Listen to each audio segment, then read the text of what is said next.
Professor Yunus শুধু বুইড়া খাটাসি ধরে আনেন নাই, কিছু কম বয়সীও আনিছে উপদেষ্টা হিসাবে, কিন্তু পারফরমেন্স ওই একই। ধরেন রেজন হাসান, ওকে আপনি কম বয়স করবেন কিনা জানি না, আমার সমবয়সী, আমার সাথে 1 বছরের ছোট। তুমি কি করিচ্ছে?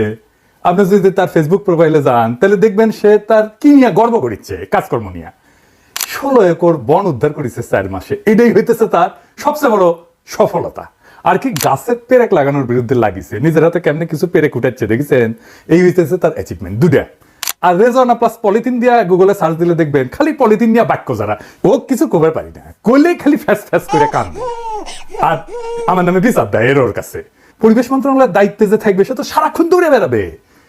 এই একটা মন্ত্রণালয় যা বাইরে থেকে একটা বিশাল অঙ্কের ফান্ড আর অনুদান আনতে পারে, জানেন এটা?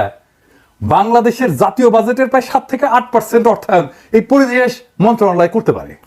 ওর দম ফেলানোর টাইম পাওয়ার কথা না, সে নিজের কাজটা করে না, কিন্তু অন্য সব কাজ করে বেড়ায়। ফরেন সার্ভিস একাডেমিতে যায় সাংবাদিকদের ব্রিফ করে, যেটা ওর কাজ না।